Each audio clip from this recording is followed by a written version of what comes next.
Have you ever felt like you had wisdom for a season? Like you were moving right, thinking sharp, making good calls, and then somewhere along the line, it just slipped. Like the clarity faded, the direction got foggy. You started second-guessing yourself, or worse, you started trusting yourself too much. Yeah, that's exactly what we're getting into today. Because Proverbs 3 doesn't just tell you how to get wisdom, it tells you how to keep it. And that's the part most people skip over. So if you're serious about walking in divine wisdom, not just for a moment, but a lifetime, then stay with me, because what I'm about to share will tell you just how. There are 3 conditions, 3 postures of the heart that Proverbs 3 lays out as the keys to sustaining divine wisdom in your life. And I want to walk you through each one carefully, because every single one of them cuts against something in our human nature. That's why most people don't sustain wisdom, not because they can't receive it, but because their character can't hold it. The first one, total reliance on God.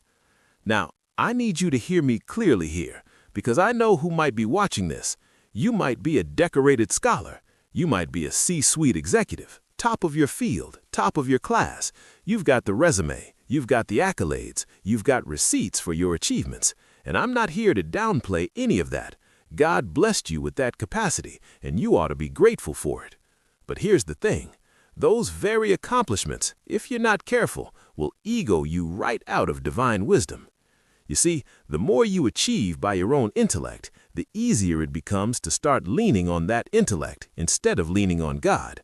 And the moment that shift happens, you've cut yourself off from the very source of wisdom you need.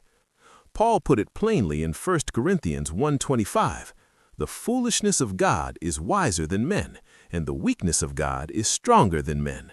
Let that land. The weakest expression of God's wisdom still outclasses the best of human intelligence. So no degree, no title, no track record is potent enough to fetch you this kind of wisdom on its own. That's why Proverbs 3:5-6 doesn't whisper it, it declares it. Trust in the Lord with all thine heart, and lean not unto thine own understanding.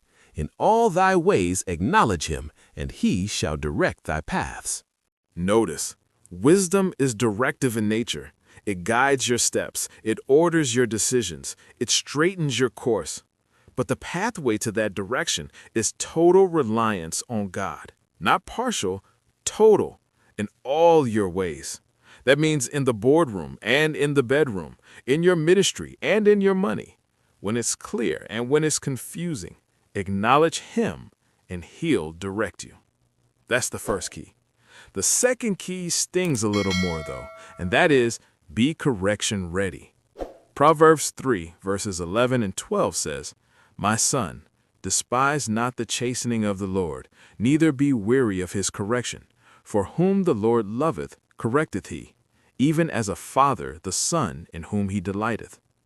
Wisdom is not just directive, it's also corrective, which means walking in wisdom isn't a destination you arrive at and then coast. It's a continual, progressive journey of refinement. And that refinement requires a heart that is open to being corrected. Now, the dangerous space, the place where a whole lot of intelligent, accomplished people get stuck, is thinking that they've arrived. Like, I've studied this, I've been through enough, I know what I know. And that energy, that's not wisdom. That's just a well-dressed ego. See, there's a critical difference between being a know-it-all and being wise. A know-it-all shuts the door on growth. A wise person keeps that door wide open. And not just open, but expecting someone to walk through it with the correction. Because wise people understand that there will always be another level. There's never a point you get to where you no longer need correction. There will always be something God needs to adjust in you to get you to the next place he's taking you. And here's what makes God's correction so safe to receive.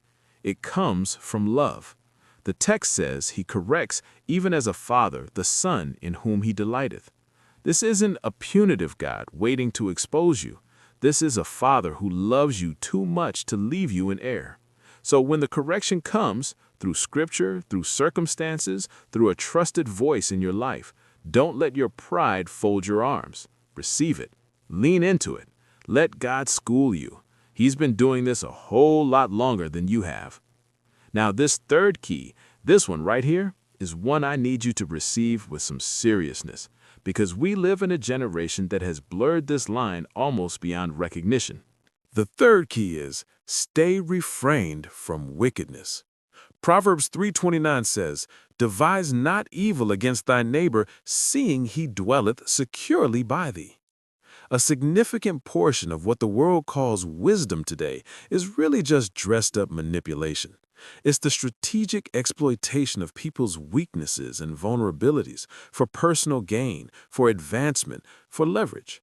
And people will call it being smart, playing the game, knowing your way. But God calls it what it is: wickedness. Real wisdom doesn't exploit people. Real wisdom elevates them. And if the wisdom you're operating in requires you to take advantage of somebody else's blind spots or broken places to get ahead, that ain't wisdom, fam. That's manipulation. Don't take my word for it. Wisdom herself spoke about this. In Proverbs 8, wisdom is personified, and she takes the mic herself. She says in verse 13, "The fear of the Lord is to hate evil, pride and arrogancy, and the evil way, and the froward mouth do I hate." And earlier in verse 7, she declares, "Wickedness is an abomination to my lips." Wisdom hates the evil way. Wisdom calls wickedness an abomination. So you cannot walk in authentic divine wisdom while operating with a manipulative, exploitative spirit. They are incompatible. You must learn and keep learning how to clearly distinguish between true wisdom and manipulation. One builds people up, the other tears them down for self-serving gain. Know the difference, live the difference. Once again, the three postures that keep divine wisdom in your life. Completely rely on God, not your credentials, not your history, not your intellect alone. Lean on Him in everything. Be ready to receive correction, because wisdom is progressive and God's adjustments are always an act of love. And abstain from wickedness. Don't let the world's counterfeit version of being wise corrupt the real thing.